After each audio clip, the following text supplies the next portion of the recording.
ప్రజలందరూ కూడా ప్రాధాన్య నమస్కారాలు తెలియజేస్తూ ధన్యవాదాలు తెలియజేస్తూ ఏదైతే నమ్మకం నా మీద పెట్టుకొని మా పిల్లోడు, మా బస్సు పిల్లోడు, మా కొడుకు, మా తమ్ముడు మాకు అండగా ఉంటాడు, మా కష్టాలను నిలబడతాడు, మా సమస్యలు పరిష్కరిస్తాడని ఎంతో నమ్మకంతో నాకు ఈ అవకాశం కల్పించారు. వారి సేవ చేసుకోవడానికి ఈ అవకాశం కల్పించినందుకు వారందరికీ కూడా ధన్యవాదాలు తెలియజేస్తూ అదేవిధంగా కాంగ్రెస్ అధిష్టానం సోనియా మేడం గారు, రాహుల్ గాంధీ గారు, మల్లికార్జున ఖార్గే గారు, కేసీ వేణుగోపాల్ గారు,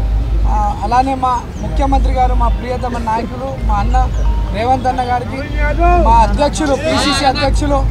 మహేష్ కుమార్ గౌడ్ గారికి, ఇన్ఛార్జ్ మేడం నటరాజన్ గారికి, విశ్వనాథం గారికి అండ్ ఎంటైర్ క్యాబినెట్ మంత్రులందరికీ అండ్ మా ఎమ్మెల్యేలకి, చైర్మన్స్కి, మా పార్టీ కార్పొరేటర్స్, స్థానిక కార్పొరేటర్స్కు, ప్రతి ఒక్క కార్యకర్తకి ఎంతో కష్టపడ్డందుకు వాళ్ళందరూ కూడా ధన్యవాదాలు తెలియజేస్తూ మరి మా పార్టీ పెద్దలు నా మీద నమ్మకం పెట్టుకొని నాకు అవకాశం కల్పించినందుకు మా పార్టీ పెద్దలు కూడా ధన్యవాదాలు తెలియజేస్తూ ఈరోజు పార్టీ కార్యకర్తలు ఎంటైర్ కాంగ్రెస్ పార్టీ సిస్టమ్ అంతా జూబ్లీస్లో ఎంతో కష్టపడి కాంగ్రెస్ పార్టీని నన్ను ఇక్కడ గెలిపించుకోవడానికి నిరంతరం కృషి చేసినటువంటి